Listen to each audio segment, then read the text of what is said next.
प्रामुख्याने म्हणजे बिबटे हे हल्ले केव्हा करतात माणसांवरती? जर तुम्ही 100 वेळा जंगलात जाताय तर 99 वेळा शक्यता आहे की बिबट्याने तुम्हाला बघितलंय आणि एकदा असं होतं की फक्त तुम्ही बिबट्याला बघितलंय. हा बिबटे माणसाला घाबरतात. आमच्यासारखी माणसाला साप म्हटलं की भीतीच वाटते.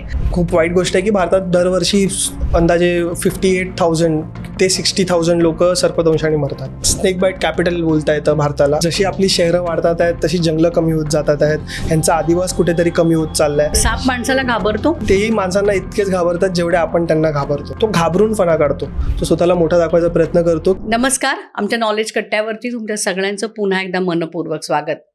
आमच्या आजच्या कट्ट्यावरती एक विशेष व्यक्ती आली आहे. वयाने जरी ही व्यक्ती लहान असली तरी तिचं काम मात्र खूप मोठं आहे आणि तो आहे राज जाधव.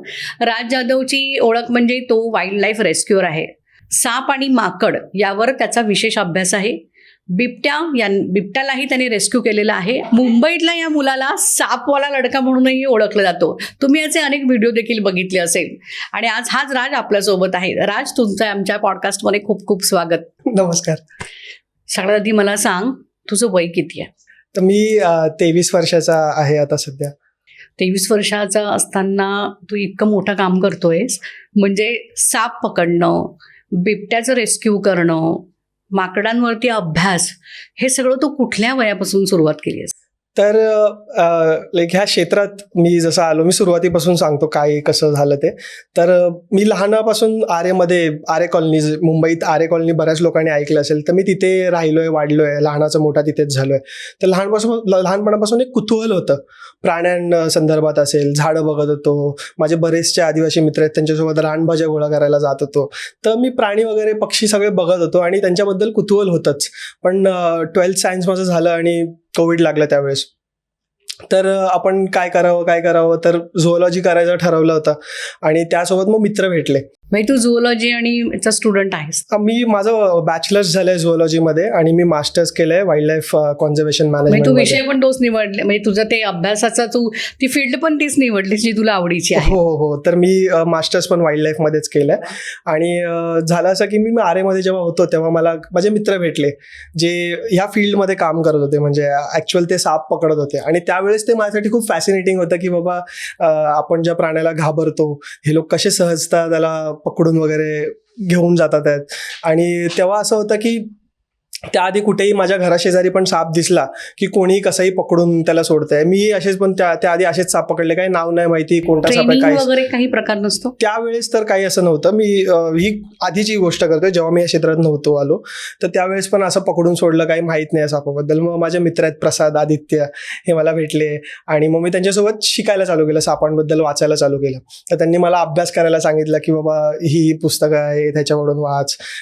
तर मी जेवढ्या काही गोष्टी भेटत होत्या त्यांच्याकडून शिकायला त्या शिकत होतो. मग रेस्क्यू कसं करायचं, म्हणजे एथिकल रेस्क्यू कसं करायचं की सापालाही इजा नाही झाली पाहिजे, जो पकडतोय माणूस त्यालाही काही इजा नाही झाली पाहिजे, किंवा शेजारी आजूबाजूला जेही लोक आहेत त्यांनाही काही झालं नाही पाहिजे. सुरक्षितरित्या त्याला कसं पकडून त्याला परत कसं जंगलात सोडायचं, हे सगळ्या गोष्टी मी त्यांच्याकडून शिकलो. मग हळूहळू आरेमध्येच आम्ही होतो, आरेमध्येच काम करत होतो. मग तेव्हा रेस्टोरेशन आरे, रिवाइल्डिंग आरे असे काही प्रोजेक्ट्स चालू होते. मग आम्हाला समजलं की बाबा आपण साप तर वाचवतोच आहे, पण याच्यासोबत त्यांचा आदिवास वगैरे पण वाचवला पाहिजे, प्राण्यांचा आदिवास वगैरे पण वाचवला पाहिजे. मग आम्ही plantation activities, drive, forest cleanup ह्या सगळ्या ॲक्टिव्हिटीज करत होतो आरेमध्ये बऱ्याच वर्ष. आणि तिकडे बरेच लोक जोडले गेले. मग जंगलात फिरत असताना आम्ही काही कॅमेराज बघायचो, जंगलात असे लावलेले असायचे. क्युरियोसिटी होती आणि माहिती होतं की आपल्या इथे बिबट्या आहे, पण हे कोण करतंय, काय करतंय ह्याबद्दल. मुंबईतला आरे म्हणा किंवा नॅशनल पार्क, इथे इतर प्राण्यांवर बिबट्यांचाही वावर आहे आपल्याला माहिती आहे. तू सापांचा उल्लेख करतोयस, पण हा साप बघितलं की सामान्य माणसं खूप घाबरतात. म्हणजे आमच्यासारखी माणसाला साप म्हटलं की भीतीच वाटते. पुढचा विचार आम्ही करू शकत नाही, रेस्क्यू म्हणजे फार लांबचीच गोष्ट. तर हा साप विषारी आहे की बिनविषारी आहे, हे तुम्ही कसं ओळखता? तर भारतात जेवढे साप आढळतात, म्हणजे भारतात 350हून अधिक सापांच्या वेगळ्या वेगळ्या जाती आढळतात. आता ह्या 350 जाती एकाच ठिकाणी, म्हणजे मुंबईत काय आढळत नाही 350 भारतात विविध ठिकाणी ह्या अशा पसरल्या गेलेल्या आहेत. त्यातील 60 साप असे आहेत जे विषारी आहेत आणि त्यापैकीही फक्त आणि फक्त 4 साप असे आहेत ज्याच्यामुळे भारतात सगळ्यात जास्त सर्पदंशाने मृत्यू होतात. बिग 4 आपण ज्यांना म्हणतो, मुख्य 4 साप भारतातले.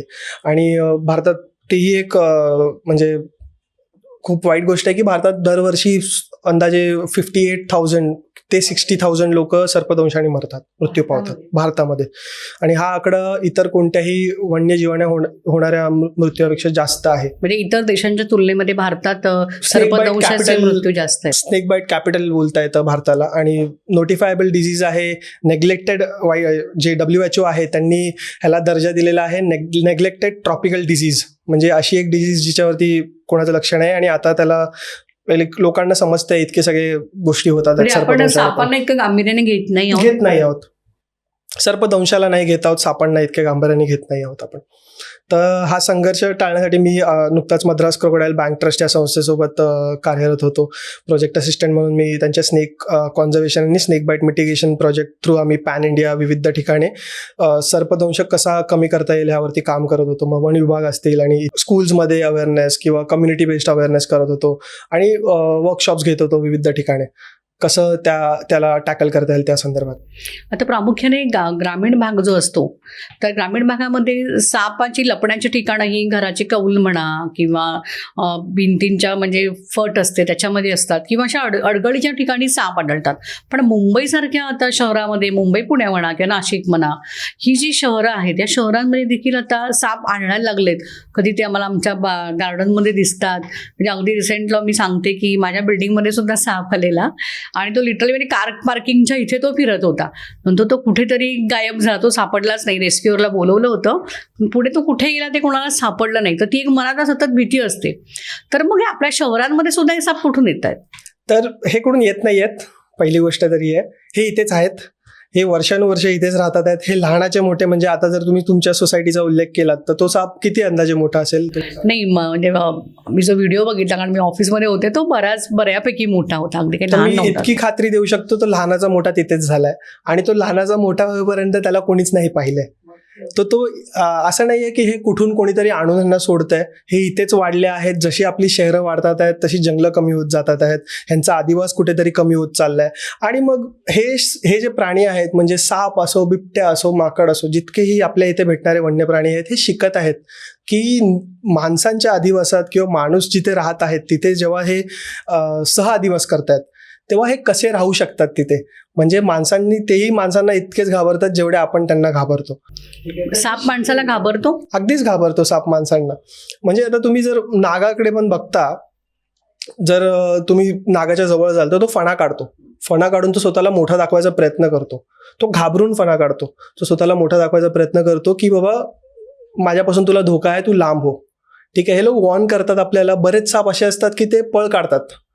ठीक आहे, ते असं नाही आहे की मी त्याच्या शेजारी चाललोय आणि त्याने मला बघितलं की बाबा हा माणूस जरा चांगला दिसतोय, जसं जाडजूड आहे मस्त, मी जाऊन याला चावतो, असं काही नाही आहे.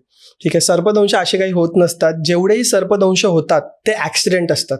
म्हणजे चुकून जर आपण त्यांच्यावरती पाय ठेवतो, कधी आपण अडचणीत हात वगैरे घालतो, क्रिकेट वगैरे पोरं खेळतात, बॉल अडचणीत गेला, हात घातला आपण, तिथे दंश होतो. तर आता हे जे साप आहेत त्यांना पाय आणि हात नाहीत आपल्यासारखे, बोलू नाही शकत, आपल्यासारखं तोंड नाहीये.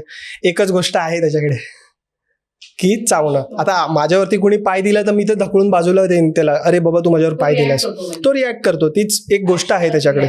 येस, अजून काहीच नसतं आणि स्वतःच्या बचावासाठी आहे ते, अजून काही नाही.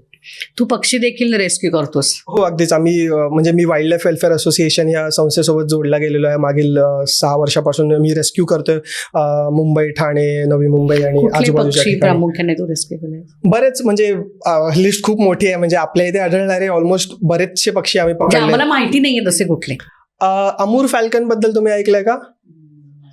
तर एक पक्षी आहे, तो मायग्रेशन करतो खूप लांबून, म्हणजे रशियाच्या थोडा खालून तो. मुंबईतलं सांगतो? हा, मुंबईतलं सांगतो मी. रशियाच्या थोडा काढून तो त्याचा प्रवास चालू करतो आणि उडत तो मुंबईवरून पुढे साऊथ आफ्रिकेला जातो.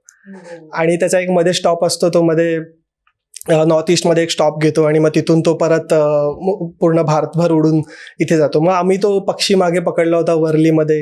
म्हणजे बरेच वर्ष झाले त्या गोष्टी. त्यानंतर बरेच फ्लॅमिंगोज आहेत आपल्या इथे मुंबईत. तुम्ही जर मँग्रुव्जमध्ये जाल तर बरेचसे फ्लॅमिंगोज आहेत. आम्ही फ्लॅमिंगोज सुद्धा रेस्क्यू केलेत. बरेचसे आऊल्स आपल्या इथे भेटतात. घुबडाच्या वेगळ्या जाती भेटतात. म्हणजे ईगल आऊल असेल, स्पॉटेड आऊल असेल, छोटेसे असतात आउलेट्स, तर हे सगळे पण आम्ही रेस्क्यू केलेत. बरेच पक्षी आहेत, काईट्स आहेत, खूप काही. एक प्रश्न होता की म्हणजे असं सर्वसाधारणपणे म्हणजे सामान्य लोकांमध्ये असं म्हटलं जातं की जेव्हा विशेष करून पक्ष्यांबद्दल की ज्यावेळी तुम्ही एखादी जखमी समजा चिमणी असेल, कावळा असेल किंवा इतर पक्षी असतील की ज्यांना सहसा घरात पाळलं जात नाही, अशा पक्षाला जर तुम्ही हात लावला, तुम्ही स्पर्श केला, तर त्यानंतर इतर पक्षी म्हणजे त्यांच्याच ग्रुपमधले इतर पक्षी त्यांच्यावरती बहिष्कारच टाकतात, त्यांना एक्सेप्ट करत नाहीत, स्वीकारत नाहीत. हे खरंच आहे मी नाही म्हणणार असं काही खरं आहे का? तू इतक्या पक्ष्यांना तुम्ही रेस्क्यू करताय, इतक्या पक्ष्यांना तुमचा स्पर्श होतोय, तुम्ही हात लावतायत, मग पुन्हा त्यांची जी असतात ती त्यांना म्हणजे असं म्हणतात की त्यांना चोचा मारून त्यांना ठार केलं जातं. तर हे खरं असं रिअल आहे? नाही, असं काहीच नाही. असं तर आम्ही बरेचसे पक्षी पकडतो आणि पुन्हा त्यांना त्यांच्या नैसर्गिक अधिवासामध्ये सोडतो. आणि पाळीव पक्षी असा काही प्रकार नाहीये. मी कोणताही पक्षी घरी ठेवण्यात किंवा त्या पाळण्याच्या पूर्णपणे विरोधात आहे. तो कावळा असो, चिमणी असो, कोणताही प्राणी पक्षी पाळला तरी नाही पाहिजे. आता सध्या बिबट्याचं खूप चर्चेमध्ये आहे. महाराष्ट्रामध्ये तर त्यांनी धुमाकूळ घातला, हैदोस घातलाय आणि म्हणजे मानवी वस्तीमध्ये त्यांचे हल्ले होत आहेत. या सगळ्या घटना घडत असताना तू मुंबईमध्ये देखील बिबट्यांचं रेस्क्यू केलेलं आहेस. तुझा पहिला बिबट्याबरोबरचा असा काही हे झालेला आहे का, म्हणजे समोरासमोर? हो, आहेत बऱ्याच, म्हणजे असे बरेच. मी आरेमध्ये, जसं मी तुम्हाला सांगितलं, म्हणून मी विचारलं, आरेमध्येच तू राहतोय. आरे म्हणजे तर आपल्या मुंबईतल्या बिबट्यांचं ते माहेरघरच आहे. म्हणजे बिबटे दिसतात रात्री उशिरा जे प्रवास करतात, कारण आरेमधूनच जाणं येणं लोकांची वर्दळीचा तो भाग आहे. तर तिथे बिबट्यांचा वावर असतो. तू तिथे लहानाचा म्हणजे मोठा झालायस, कधी बिबट्यासमोर असं समोरासमोर आलाय कधी? तुम्हाला ही गोष्ट मी तुम्हाला सांगतो बिबट्याबद्दल, की मी इतक्या वर्ष जेव्हा आरेमध्ये मी राहतोय, मी बोलत होतो, पण मी एकदम असा चांगला सायटिंग किंवा एकदम नीट मी असा बिबट्याला कधीच बघू शकलो नाही इतक्या वर्षात, जोपर्यंत मी या क्षेत्रात आलो नव्हतो. ठीक आहे. असं होतं की मी ऐकून होतो की अरे कुठे अमुक ठिकाणी बिबट्या दिसला, आणि मी जंगलातही फिरत होतो त्यावेळेस. पण माझा असा काही त्यावेळेस लहान असताना कधी बिबट्यासोबत सामना झाला नाही. कारण हा बिबट्या हा जो प्राणी हा नॉक्टर्नल आहे, निशाचर आहे. तो रात्रीच्या वेळेस तो जास्त करून वावर करतो आणि दिवसा हा कुठेतरी झाडावरती शांत आराम करून झोपलेला असतो. ठीक आहे. तर माझा अनुभव जेव्हापासून मी या क्षेत्रात आलो, माझ्या 12वी नंतर 12th नंतर, जेव्हापासून मी रेस्क्यू वगैरे चालू करायला लागलो, त्यावेळेस असं झालं की मी आणखी नीट गोष्टी बघायला लागलो. म्हणजे आपण बरेच लोक तुम्ही ऐकलं असेल म्हणतात की जर तुम्ही 100 वेळा जंगलात जाताय तर 99 वेळा शक्यता आहे की बिबट्याने तुम्हाला बघितलंय, आणि एकदा असं होतं की फक्त तुम्ही बिबट्याला बघितलंय. असं आहे खरंच. बिबट्या इतका शांत लाजाळू प्राणी आहे की तो मानवांच्या जवळ पण येत नाही. तुमच्या जवळ असेल तुम्हाला माहीत पडणार नाही, म्हणजे जंगलात जर तुम्ही वावर करताय तर. ठीक आहे. तर असं आहे. आणि माझी सायटिंग म्हणाल तर बरेचसे असे इन्सिडेंट्स आहेत जिथे बिबट्या असं इतक्या समोर आलाय माझ्या, अचानक, म्हणजे फिरताना वगैरे झालंय, पण त्याने काहीच नाही केलंय मला. एक इन्सिडेंट मी आठवतो की मी आणि माझे मित्र आम्ही रेस्क्यू कॉलवरून रात्री उशिरा घरी जात होतो. तर आमच्या घरी जाताच्या रस्त्याला लागत एक भिंत आहे. त्या भिंतीवरती एक मोठा बिबट्या असा बसला होता. ठीक आहे. तर तो बसून आराम करत होता. आम्ही त्याला बघितलं, त्याने आम्हाला बघितलं, आणि अंतर फार फार इतकं असेल, 15 फूट पण नसेल, तितकं कमी अंतर होतं. त्याने आम्हाला बघितलं, आम्ही त्याला बघून थांबलो. आम्ही हळूच मागे झालो. त्यानंतर बराच वेळ, मला वाटतं 10 मिनिटं तोही तिथे बसलेला, आम्हीही तिथे उभे होतो. त्याला काही फरकच नाही की आम्ही तिथे आहोत. असं झालं की त्याला असं समजलं की हे काही जात नाही आहेत. तो स्वतः उठला, तो मागे गेला, आणि मग आम्ही पुढे निघून गेलो. आम्ही पाहिलं, परत येऊन तो भिंतीवर बसला. पण असं म्हणतात ना की म्हणजे बिबट्या समोर आला किंवा वाघ समोर आला तर आपण अगदी स्तब्ध राहायचं, हलायचं नाही अजिबात. हे खरंच आहे? हो, खरंच आहे. काय होतं की मी जसं तो हल्ला करतो, बघा, बिबट्या असं काही नाहीये की प्रत्येक बिबट्या असा हल्ला करतो वगैरे, असं काहीच नाहीये. काय होतं, प्रसंग असा येतो की अचानक जेव्हा आपण समोर येतो बिबट्या किंवा इतर कोणत्याही वन्य प्राण्यासोबत, तोही घाबरतो आपल्याला तितकाच, आपणही त्याला तितकेच घाबरतो. बिबटे माणसाला घाबरतात? हा, बिबटे माणसाला घाबरतात. आणि काय होतं की आपण जेव्हा समोरासमोर येतो त्यावेळेस आपण जे रिॲक्शन करतो, आपण जर आरडाओरडा करायला प्रयत्न केला, आपण त्याच्या जवळ जायचा प्रयत्न केला, त्याला हाकलायचा किंवा काही फेकून मारायचा प्रयत्न केला, त्यावेळेस काही रिॲक्ट करू शकतो तो, बरोबर. तर आपण शांत राहून हळूच मागे येणं त्यावेळेस बेस्ट ऑप्शन आहे. स्तब्ध राहा तुम्ही, तो स्वतः निघून जाईल तिकडून. आणि हे मी माझ्या अनुभवाने सांगतोय की बऱ्याच वेळेस असं झालंय की माझा सामोरं जेव्हा बिबट्यासोबत झालंय, मी स्तब्ध राहिलोय, हळूच मागे झालोय, पाठ नाही दाखवता, हळूच मागे झालोय, बिबट्या स्वतः निघून गेला जंगलामध्ये. असंही होतं म्हणजे? प्रामुख्याने म्हणजे बिबटे हे हल्ले केव्हा करतात माणसांवरती? बघा जसं सापांचं तू सांगितलंच हम्म. की साप म्हणजे आपल्याकडे नकळत त्याच्यावरती पाय पडला, जेव्हा त्याला वाटलं की तो डेंजरमध्ये आहे, तो धोक्यात आहे, तर तेव्हा तो अटॅक करतो तुमच्यावरती. असं बिबट्याच्या बाबतीत किंवा इतर जे आहेत जंगली जी श्वापद आहेत ही, यांच्या बाबतीत काय असतं हे मग? बघा, बिबट्याच्या डाएटमध्ये जर आपण त्याच्या खाद्याबद्दल वार्ता करतो, त्याच्या डाएटमध्ये माणसं येत नाही. ठीक आहे, मांसाहारी आहे, पण माणसांवरती तो शिकार नाही करत. म्हणजे जेवढा आम्ही मुंबईत बघतोय की जर तुम्ही बोलताय की हल्ले कधी करतात बिबटे, तर काय होतं की समजा एखाद्या मादीने पिल्लं दिली, ठीक आहे, आणि आई त्या पिल्लांसोबत वर्ष दीड वर्ष राहते, ती त्यांच्यासोबत वेळ घालवते. जसे आपण लहान पोरांना जेवायचं शिकवतो, आपण चालायचं शिकवतो लहान पोरांना, तशी आई सुद्धा त्यांना शिकवत असते. पण कधी कधी काय होतं की एखाद्या वेळेस एखादा नर बिबट्या, त्याची जी पिल्लं नाही आहेत, दुसरा एखादा नर बिबट्या येतो तिकडे, कधी कधी तो ती पिल्लं मारून टाकतो, कधी कधी मादी त्याच्यासोबत निघून जाते. अशा जेव्हा गोष्टी होतात तेव्हा ते एखादा जो बिबट्या असतो, आणि हे खूप क्वचित आणि रेअरली होता, मी असं हे नाही सांगत की दरवेळेस असं होतं, काही कधी कधी असं होतं, आणि तो बिबट्या मग आई त्याला पूर्णपणे शिकवू शकत नाही की मानवी अधिवासात जेव्हा तू मुंबईसारख्या ठिकाणी राहत आहेस त्यावेळेस तुला माणसांपासून कसं स्वतःचं संरक्षण करायचं आहे. मग ह्या गोष्टी कुठेतरी ती त्याला शिकवायच्या राहून जाते. मग अशा वेळेस तो संघर्षामध्ये आढळून येतो बिबट्या, आणि हे खूप रेअरली होतं. आपल्या मुंबईमध्ये तर खूपच लाईक रेअर इन्सिडेंट्स आहेत असे. रेग्युलरली असं फ्रिक्वेंटली होत नाही, बिबट्या असे कोणावरती सहज हल्ले करत नाही. लोकांना बरेच गैरसमज बिबट्याबद्दल पण आहेत. लोकांना वाटतं म्हणजे आता सध्या जे महाराष्ट्रामध्ये जे बिबट्याचं हल्ले सुरू आहेत, मानवी वस्तीमध्ये तो मुकाटपणे आपल्याला फिरताना, म्हणजे कुत्रे रस्त्यावरती फिरावेत असे महाराष्ट्रातील बऱ्याच जिल्ह्यांमध्ये आता ते बिबटे फिरायला लागलेत. त्यामुळे म्हणजे बिबट्याने तर ठार करा अशी मागणी होते. कारण त्यांना जरी तुम्ही जेरबंद जरी केलं तरी त्या बिबट्यांना पुन्हा नवीन म्हणजे त्यांना अधिवासात सोडण्यासाठी तेवढी आता जंगल राहिले आहेत का, हा पण एक मुख्य भाग. बघा, मी एक छोटंसं उदाहरण तुम्हाला सांगतो. म्हणजे उदाहरण नाही, हे एक्झाम्पलच आहे काय झालं होतं आणि आता काय होत आहे ते. मुंबईचीच गोष्ट आहे. म्हणजे त्यावेळेस माझा जन्म नव्हता झाला, पण त्यावेळेस बिबट्यांचे लोकांवरती हल्ले खूप वाढले होते. आणि डॉक्टर विद्या आथरे त्यांचं बिबट्यांवरती खूप संशोधन आहे, वाईल्ड लाईफ कॉन्झर्वेशन सोसायटी या संस्थेकडून ते काम करतात. आणि त्यावेळेस त्यांच्या अभ्यासामध्ये असं दिसण्यात आलं की हे जे बिबट्या आहेत, काय होतं तर की बिबट्या दिसला की लोकांची मागणी असायची त्याला घेऊन जावा इथून पकडून. मग पिंजरे लावले जायचे, त्याला पकडलं, त्याला दुसरीकडून सोडलं. आता आपल्या सोसायटीमध्ये किंवा आपल्या एरियामध्ये एखादा कुत्रा असेल, तुम्ही बघितलं असेल, तो कुत्रा एका ठराविक भागामध्येच फिरतो. तसंच बिबट्या ही एक टेरिटरियल ॲनिमल आहे, तो एका ठराविक भागामध्ये फिरतो, त्याची एक टेरिटरी असते.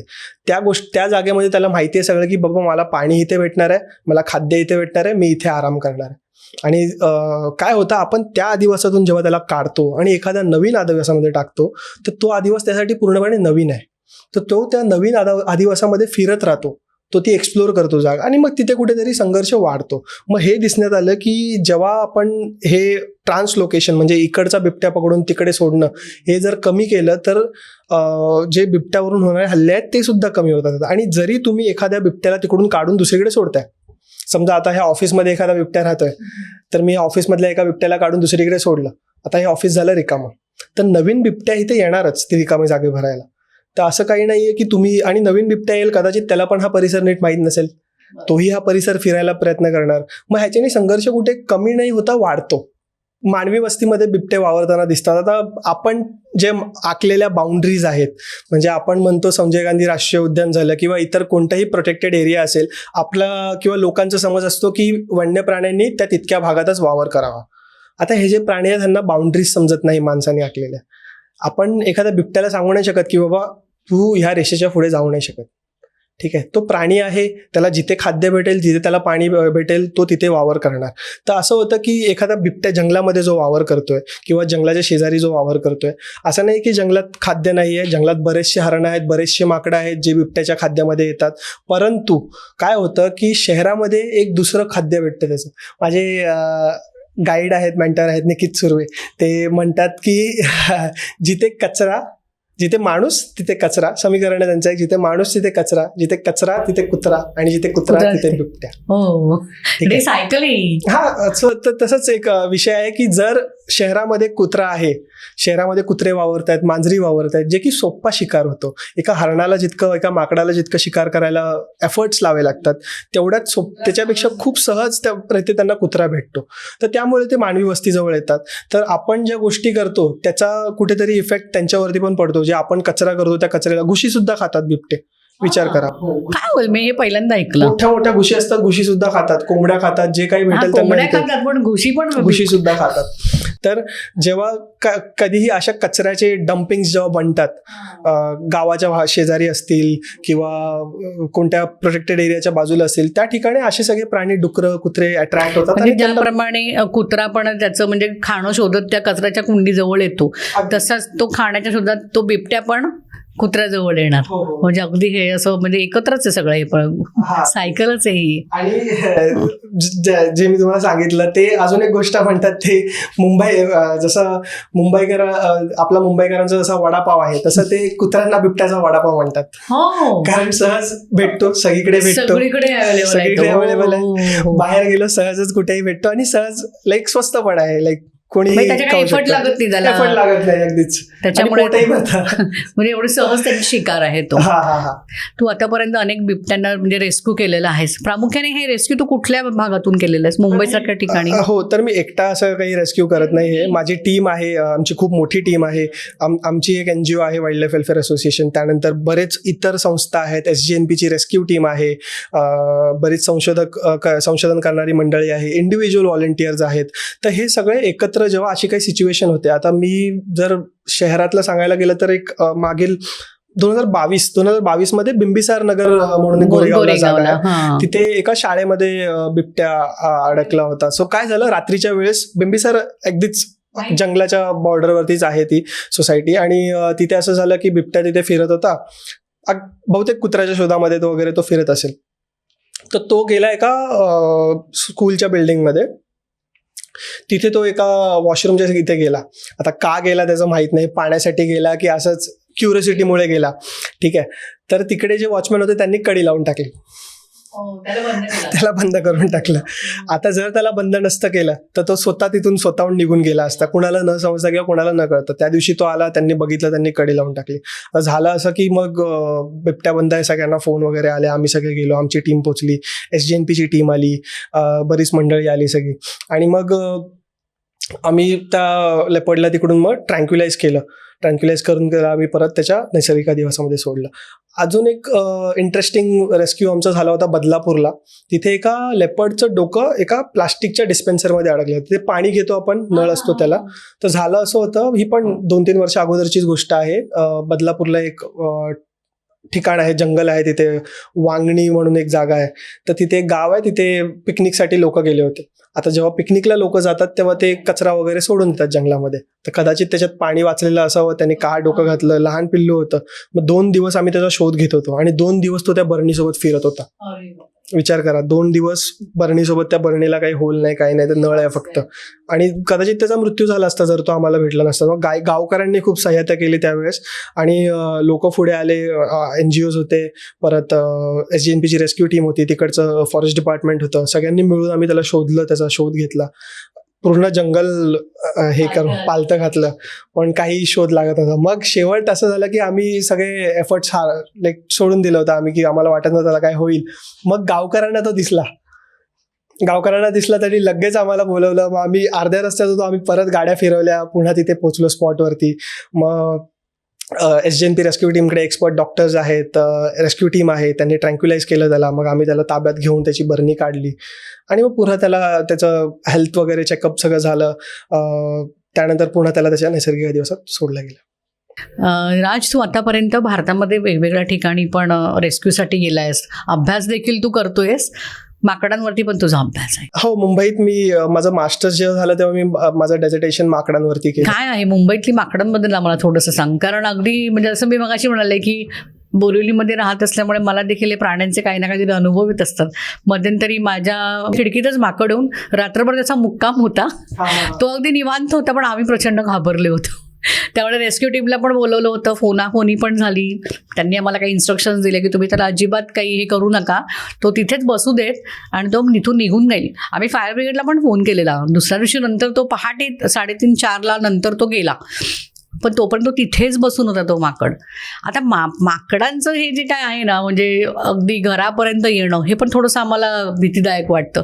तर असे माकड मुंबईमध्ये येतात बाल्कन्यांमध्ये. आम्ही बोरिवलीला जसं मी म्हणाले की राहत असल्यामुळे आणि थोडा आजूबाजूचा परिसर आहे, जंगल परिसर जवळ आहेत, झाडं बिडं आहेत, तर आम्ही कसं डील करायचं मग अशा परिस्थितीशी?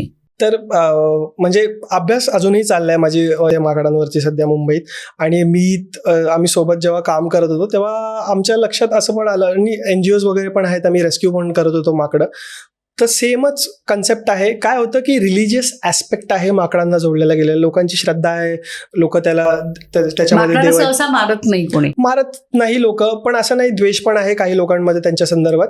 पण असं आहे की रिलिजियस ॲस्पेक्ट खूप आहे लोकांचा. म्हणजे एखादा माकड जर कोणाच्या खिडकीत आला तर लोकांना माहितीच आहे की अरे बाबा हा, तर एखादी चपाती, एखादी चणे वगैरे तिथे दिले, आणि जेव्हा ते त्याला भेटलं एखाद्या चपाती किंवा चणे किंवा हे मी करणार होते. आता तुला मी थोडं इंटरप्ट करते की अरे तो बिचारा केव्हाचा बसला, म्हणून मी मुलाला म्हणाले की आपण थोडंसं त्याला काहीतरी खायला देऊया. बिचारा ते पाणी नाहीये, तो त्या खिडकीतच बसलाय, अजिबात नाही. आणि आम्हाला त्या रेस्क्यूवाल्यांनी सांगितलं होतं त्याला काहीच देऊ नका, तो निघून जाईल, तुम्ही अजिबात टेन्शन घेऊ नका. पण ते मला थोडंसं म्हणजे असं मला वाटलं की तो बिचारा प्राणी केव्हाचा बसलाय, तू पण तेच सांगतोय. हो, तर जर त्याला ते भेटलं खाण्याचा पदार्थ, त्याला माहिती आहे की बाबा मला इथे खाण्याचा पदार्थ भेटतंय. आता होतं असं की त्यांना पण हे गोड पदार्थ आपल्यासारखे खूप आवडतात, पण ते त्यांच्यासाठी चांगले नाही आहेत. ते ओबेसिटी त्यांच्यामध्ये खूप वाढलेलं आहे, प्रमाण, विविध आजार वाढले गेले आहेत त्यांच्यामध्ये पण. तर हे जर टाळायचं असेल तर अगदीच तुम्ही त्यांना जवळ वगैरे जाऊन खाण्याचा पदार्थ वगैरे असे नाही दिले पाहिजेत, कारण ते तेव्हाच स्थायिक होऊन जातात तिकडे. आणि असं नाही की त्यांना इतर शहरामध्ये काही आणणं नाहीये, पालापाचोळा झाडं वगैरेची आहेत ते सुद्धा ते खातात. मग ते असे काय येतात, म्हणजे मानवी वस्तीमध्ये माकड येण्याचं कारण काय? कारण आज समजा जसं म्हणजे नॅशनल पार्क, मी स्पेशली नॅशनल पार्क बद्दल बोलेन की ते तर भरपूर घनदाट जंगल आहेत माकडांसाठी, पण माकड तिकडचं जंगल सोडून माणसांच्या घरात येतात. म्हणजे ह्याच्या मागे काय सायकोलॉजी माकडांची? आता तेच आहे ना की मी तुम्हाला असं म्हणजे आपण जे खाद्य खातो, आपल्याकडे जे खाद्य सहसा भेटतंय ते खूप जास्त अट्रॅक्ट करतं त्यांना. म्हणजे गोड जे झालं, गोड खाद्य झालं, तेलकट झालं, हे सगळ्या गोष्टी त्यांना खूप आवडतात सध्या. आणि त्यांना माहिती आहे की सहजच इथे भेटतात. कोणत्या पण कचऱ्याच्या पेटीजवळ गेलं, तिथे शोधलं तर काही पण खाण्याचा पदार्थ भेटतोय, तर त्यामुळे ते कुठेतरी हे करतात. आणि हे कुठून आलेले नाही आहेत बाहेरून, हेही आपल्यासोबतच वर्षानुवर्ष राहत आहेत, एवढंच आहे. तुझं इतक्या, आता तू बरीच वर्ष झाली, 6-7 वर्ष झाली आहेत तुला, म्हणजे तू या रेस्क्यू टीम बरोबर काम करतोय. दुसरीकडे एक असं म्हटलं जातं, जेव्हा एखादी व्यक्ती खूप हिंस्रपणे वागते, दुष्टपणे वागते, तर तिची तुलना जनावराबरोबर केली जाते. तू जनावरांना खूप जवळून बघतोयस, त्यांच्याबरोबर तू वाढलायस. खरंच जनावरं इतकी ओरिजिनली हिंस्र असतात? बघा, मी जसं आधी म्हणालो की जे काही त्यांचं रिॲक्शन आहे तो त्यांच्या बचावासाठी आहे. ठीक आहे, असं काही नाहीये की त्यांचा काही द्वेष आहे, माणसापासून त्यांचा राग आहे, एवढी त्यांची आपल्यासारखी विचारक्षमताही नाहीये. आपण फक्त कम्पेअर करतो की बाबा एखाद्याच्या मित्राने एखाद्यासोबत चुकीचं केलं तर साप आहे माझा मित्र वगैरे, अशा सगळ्या गोष्टी बोलतात. हे अजिबात चुकीच्या गोष्टी आहेत. त्याच्यामुळे त्या प्राण्याच्या इमेजला कुठेतरी धक्का पोहोचतो. असं काहीच नाहीये प्राण्यांमध्ये. असे काही द्वेषाची भावना जी माणसांमध्ये असते ती प्राण्यामध्ये नसते. साप असं म्हटलं जातं, एखाद्या सापाला मारलं की तो बदला घेतो. खरंच बदला घेतो, म्हणजे सिनेमे, लोक सिनेमे काढतात ह्याच्यावरती. नागिन म्हणा, हो, असे खूप सारे आहेत, मी नाव तर नाही घेत आहे, पण बरेच लोक इन्फ्लुएन्स होतात चुकीचे.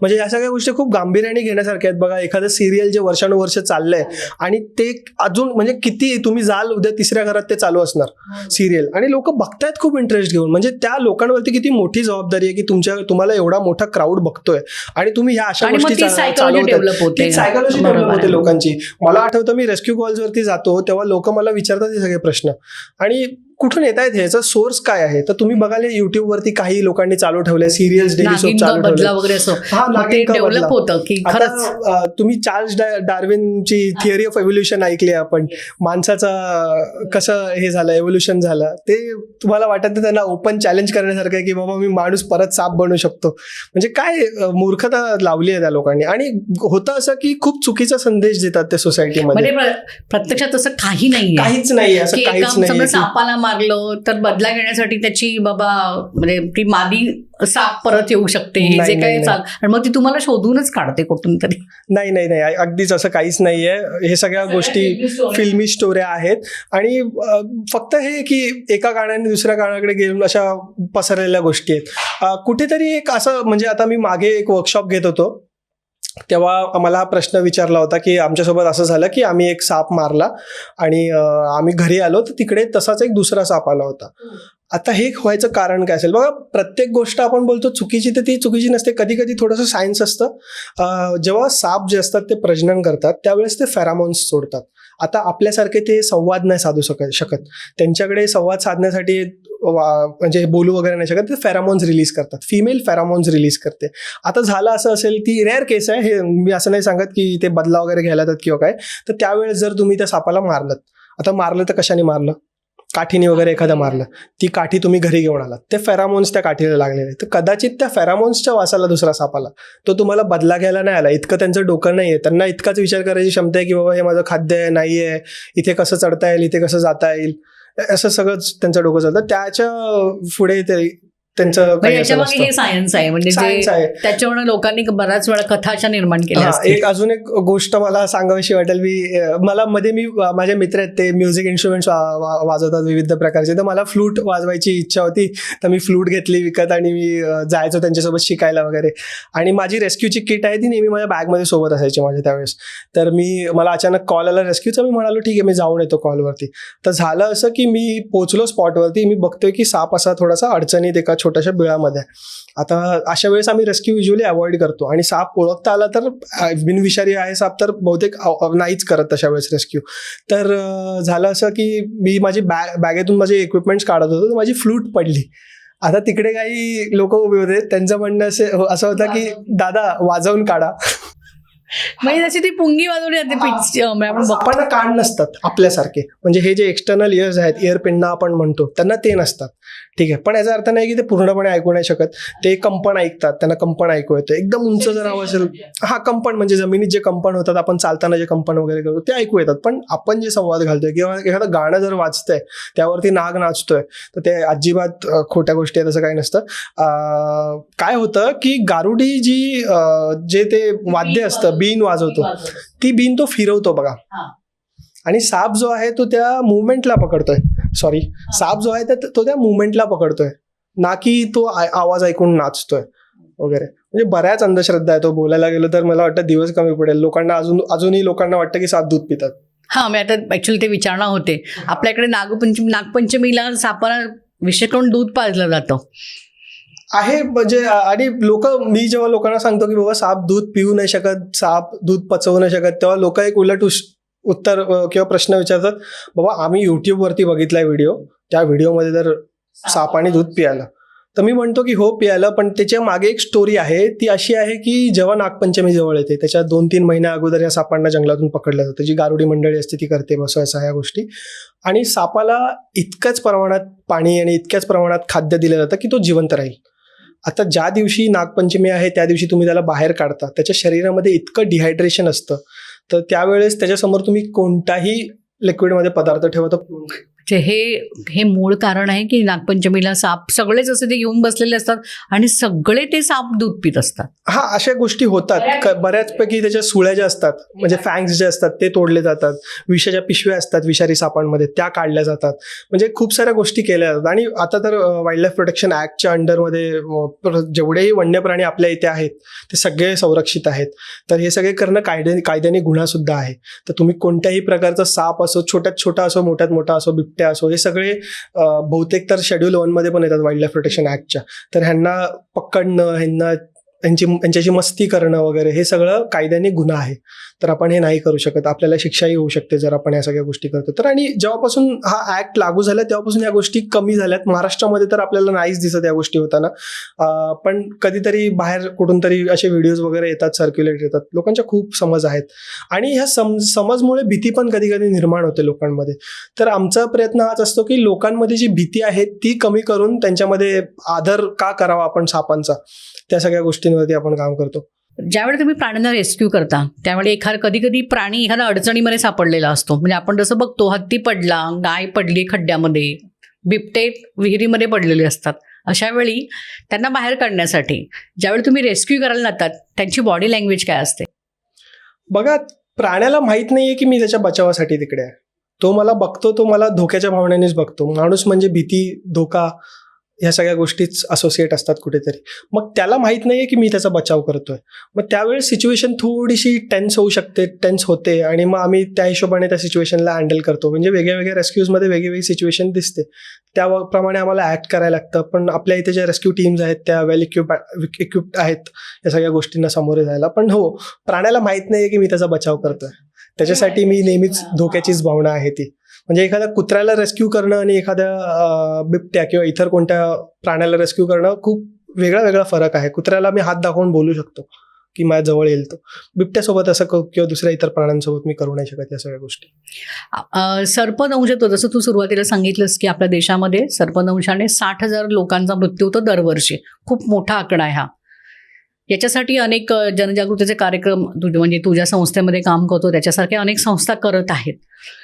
समजा तुम्ही जातायत रस्त्याने आणि तुम्हाला सर्पदंश झाला तर झाल्याबरोबर आपल्या सुरुवातीला एक प्रथमोपचार आपल्याला माहीत असतात. कारण त्याच्या या म्हणजे साप चावल्यानंतर सापाचा दंश झाल्यावरती काय करायचं हे आता कोणी सांगत नाही तुम्हाला. सुरुवातीला शाळेमध्ये जे आम्ही प्रथमोपचार वाचलेले आहेत तेच आमच्या डोक्यात आहेत की एक तर तुम्ही जिथे दंश झाला आहे ती जागेवरती लगेच ब्लेडने तुम्ही हे करा म्हणजे ते रक्त बाहेर जाईल, कारण त्या रक्त विष मिश्रित असतं. नाहीतर मग तुम्ही जिथे जखम झालेली आहे, जिथे त्याचा दंश आहे त्याच्यापासून मला वाटतं दोन बोटं सोडून वरती एक घट्ट कपड्याने बांधून ठेवा. पाय बांधा, हात बांधा, जिथे तो चावलाय ते. खरंच याच्याने माणसाचा तेवढा पुरता जीव वाचतो का? बघा, स्नेक बाईट वरती फर्स्ट एड असा काही प्रकार आहेच नाही. ठीक आहे, जी तुम्ही कापून हे करणार म्हणजे लोकांचे जुने समज होते हे. आता जसं सायन्स पुढे जात आहे, लोक अभ्यास करतात आहेत, डॉक्टर्स आहेत ते पण ह्या गोष्टींवरती अभ्यास करतात. बघा, हा मी येतो त्यावरती सुद्धा येतो. बघा, चहा आपण घरी उकळतो, ठीक आहे, आपण साखर टाकतो, चहापत्ती टाकतो, चहा उकडला. उकडलेल्या चहामधून आपण साखर, चहापत्ती वेगळी काढू शकत नाही. त्याप्रमाणे जेव्हा शरीरात तुमच्या विष एकदा रक्तामध्ये गेलं तर त्यातून ते विष असं बाहेर काढणं शक्य नाही. तर तुम्ही कापून वगैरे काढून तुम्ही रक्त वाहून तुम्हाला अजून तुमचे प्रॉब्लेम्स वाढवून घेताय तुम्ही. ठीक आहे, तर कापून असं खेचून वगैरे पिक्चरमध्ये जसं दाखवतात तर तशा गोष्टींनी काहीच होत नाही. तुम्ही खेचायला जाल, जो समोरचा व्यक्ती आहे त्याच्या पण जर तोंडाला कट असेल त्याला पण विषबाधा होईल. तर अशा काहीच गोष्टी नसतात आणि खेचून वगैरे काही असं विष नगत नसतं. राहिली गोष्ट बांधायची, तर बांधून कॉम्प्लिकेशन्स वाढतात. विषाचे वेगळे प्रकार असतात. बघा, हिमोटॉक्सिक विष असतं, न्यूरोटॉक्सिक विष असतं, काही रक्तावरती आपल्या प्रत्येक सापाचं म्हणजे विषांचे वेगवेगळे प्रकार असतात. काही विषामुळे आपलं नर्वस सिस्टम फेलियर होऊन जातं, काही विषांमुळे आपलं सर्क्युलेशन सिस्टमवरती इफेक्ट होतो. तर जेव्हा आपण एक गोष्ट आहे की जेव्हा तुम्हाला साप चावलाय त्या व्यक्तीला तुम्हाला शांत ठेवायचं आहे. घाबरवायचं आणि समोरची व्यक्ती पण घाबरते. हो, घाबरवायचं नाही. एखादी व्यक्ती घाबरेल तर त्याच्याने काय होणार, तो घाबरूनच त्याला दुसरं काय होऊन जाईल. बऱ्याच वेळेस असं पण होतं की बिनविषारी साप चावलाय पण तो व्यक्ती इतका घाबरला की सर्पदंशाने नाही तर हार्ट अटॅकने त्याचा मृत्यू झाला. आणि काय होतं, लोक टाइम वगैरे पण खूप वाया घालवतात. म्हणजे आता मला सर्पदंश झाला म्हणजे लोक काय करणार, तिकडे त्या सापाला शोधणार, फोटो काढायचा प्रयत्न करणार, पकडायचा प्रयत्न करणार की बाबा आम्ही पकडून दवाखान्यात नेतो. त्या सगळ्याची काहीच गरज नाहीये. मी मगाशी तुम्हाला सांगितलं मुख्य 4 जे भारताचे साप आहेत त्यांचे विष जरी वेगळं असेल पण त्यांच्यावरती औषध एकच आहे, अँटी स्नेक वेनम, आणि ते भेटतं फक्त आणि फक्त सरकारी दवाखान्यामध्ये. बरेच लोक बाबा वगैरेकडे जातात, वेळ घालवतात, सापाला पकडायचा प्रयत्न करतात. या सगळ्या गोष्टी काहीच करायची गरज नाहीये. तुम्ही दवाखान्यात जाल, दवाखान्यात तुम्ही पोहोचला, बांधायची गोष्ट बांधायची पण गरज नाहीये. बांधून तुम्ही काय होतं, रक्त एकाच ठिकाणी थांबतं आणि तिथल्या तिथे डॅमेज वाढतं. उलट तुम्ही जर घड्याळ घातलंय हातामध्ये, कमरेत पट्टा आहे, गळ्यामध्ये काही चेन आहे, धागा वगैरे बांधलाय तुम्ही पायाला, तो कापून टाका, सगळं काढून टाका. काहीच अशा गोष्टी ठेवू नका ज्या गच्च होऊ शकतात तुमच्या शरीरामध्ये अशा.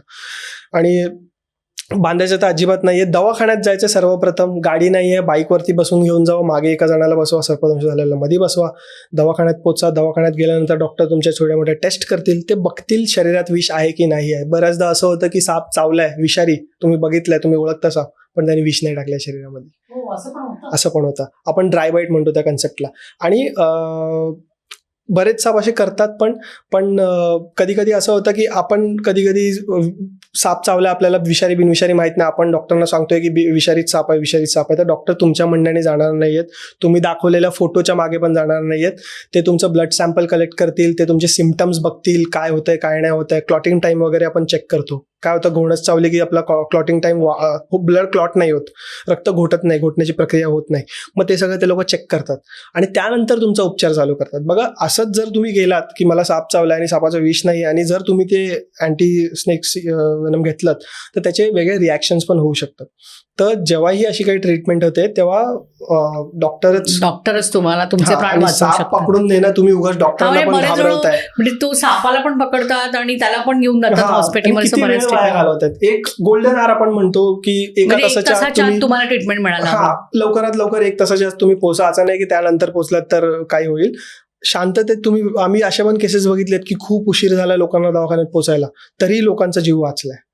ठीक आहे, तर तेच आहे की तुम्ही बाकी कोणत्या गोष्टींमध्ये वेळ नाही घालवायचा आहे. आयुर्वेदिक काही उपाय वगैरे करत नाही बसायचंय घरात. सर्पदंश झाला, न घाबरता, न जास्त हालचाल करता, रिकव्हरी पोझिशन एक असते, त्या पोझिशनमध्ये पेशंटला घेऊन, जर गाडीतून घेऊन जाते त्या पोझिशनमध्ये घेऊन तुम्ही हॉस्पिटलमध्ये पोचा. जो अवयला दंश झाला त्याला हलवू नका. उपचार फक्त आणि फक्त दवाखान्यात आहे, सरकारी दवाखान्यामध्ये. आपल्या इथे जर आरेमध्ये कोणाला काय झालं तर आम्ही सांगतो तुम्ही कुपरला जाऊ शकता, तुम्ही ट्रॉमा केअर म्हणून एक हॉस्पिटल आहे तिथे जाऊ शकता. आता इथे पण साप येतात, BKC इथून जवळ आहे. इथे जर ह्या भागात जर कोणाला काय होतं, इथे पण बरेच दवाखाने आहेत. पुढे गेलात तुम्ही मोठे हॉस्पिटल आहेत, KMJJ सारखे, सगळीकडे उपचार आहे. असं नाहीये की सर्पदंशावरती उपचार नाही. आणि हा एकुलता एक उपचार आहे. हाच एक उपचार आहे तुमचा जीव वाचवण्यासाठी. तुम्हाला डॉक्टर BMC वगैरे इकडच्या सरकारी रुग्णालयामध्ये जावं लागेल. आणि जरी तो आकडा मी म्हणालो की 60,000 इतके लोकांचे मृत्यू होतात, अंदाजे 10 लाख लोकांना दंश होतो भारतात दरवर्षी अंदाजे. आणि हे सगळे रेकॉर्ड नाही होत गोष्टी, पण अंडर एस्टिमेट नंबर आहे जो 60,000 मी बोलतो. हा नंबर अजूनही वर असू शकतो, मोठा असू शकतो, जास्त. आणि होतं असं की त्यातले बरेच लोक हे पोस्ट बाईट कॉम्प्लिकेशन्स मधून पण जातात. कोणाचा बोट कापलाय, कोणाचा हात कापलाय, अँप्युटेशन करावं लागतं कधी कधी. तर ह्या सगळ्या गोष्टी पण होतात. तर हा आहे की पण इतके लोकांना साप चावलं, त्यातले बरेच लोक वाचतात. पण दवाखान्यात तुम्ही वेळेत पोहोचलात, उपचार बरोबर घेतलात तर होतं तुमचं. आणि तो कारण पण आहे, बऱ्याच ठिकाणी प्रॉपर फॅसिलिटीज नसतात. म्हणजे जर गावाखेड्यामध्ये जर तुम्ही जाल तर स्नेक बाईट झालेलं असेल एका व्यक्तीला, तर त्याला व्हेंटिलेटर पण लागतं सपोर्टिव्ह केअरला. तर बऱ्याच ठिकाणी PHCs वगैरे असतात, तिथे व्हेंटिलेटर वगैरे अवेलेबल नसतात. कधी कधी असं होतं की गोष्टी सगळ्या आहेत पण डॉक्टरच नाही आहेत. कधी कधी असं होतं की सगळं आहे पण उपचार कसं करायचं माहीत नाहीये. म्हणजे मी जागाबद्दल तर सांगणार नाही तुम्हाला, पण नुकताच मी एक अनुभव घेतला. असं झालं होतं की मी एक ठिकाणी एका गावामध्ये गेलो होतो. तिथे सर्पदंश झालेल्या एका लहान मुलाचा मृत्यू झाला होता. मी त्याच्या फॅमिलीला भेटलो आणि त्यांच्याकडून असं समजलं की ते जेव्हा PHC मध्ये पोचले, त्या दवाखान्यात पोचले, तेव्हा तिकडे डॉक्टर वगैरे नव्हते. आणि ते लहान पोराला दंश झालेला, त्याचे तिकडे होते लोक, ते त्याची ASV जी द्यावी लागते ती IV थ्रू द्यावी लागते. तर त्याला त्यांची नसच नव्हती भेटत. त्यामध्ये त्यांनी खूप वेळ वाया घालवला आणि त्यांना भेटली नाही. तेव्हा त्यांनी सांगितलं की बाबा तुम्ही पुढे दवाखान्यात घेऊन जावा. तितक्यात तेवढा वेळ वाया गेला आणि मग त्याच्यामध्ये त्याचा मृत्यू झाला. तर अशा सगळ्या गोष्टी होतात की कुठेतरी आपण पण फॅसिलिटीजमध्ये लॅक करतोय, बरोबरच्या पुरेशा गोष्टी नाही आहेत. आणि वेनममध्ये पण बरेच व्हेरिएशन असतात, रिजन स्पेसिफिक वेनम्स असतात. काय म्हणजे विषामध्ये पण व्हेरिएशन्स असतात. आणि जे अँटी वेनम आहे ते एकाच स्रोताकडून येत आहे, एकाच ठिकाणावरून येत आहे आणि तेच सगळीकडे वापरलं जात आहे. त्याच्यामुळे पण बऱ्याचशा गोष्टी होतात. पण आता संशोधन चाललेलं आहे विविध ठिकाणी, विविध लाईक वेनमवरती पण रिसर्च चालू आहे, अँटी वेनमवरती पण रिसर्च चालू आहे. आज राज तू आज आमच्याकडे आला आहेस, तुझी बरीच कामं बाकी आहेत, पण तू आज वेळ काढून आमच्याकडे आलास आणि असं उत्तम असं तू आम्हाला म्हणजे बिबट्यांबद्दल, वन्यजीवांबद्दल, त्यांच्या अधिवासाबद्दल आणि आपण त्यांच्याशी कसं वागायला हवं, त्यांच्यापासून आपला बचाव कसा होईल आणि आपल्यापासून त्यांचा बचाव कसा होईल याच्यावरती खूप छान असं तू आम्हाला मार्गदर्शन केलेलं आहे. आमच्या प्रेक्षकांना मला वाटतं आमचा आजचा पॉडकास्ट हा विशेष आवडलाच असेल. आज तू आलास वेळ काढून, याबद्दल तुझे आमच्या टीमतर्फे खूप खूप आभार. आभार धन्यवाद.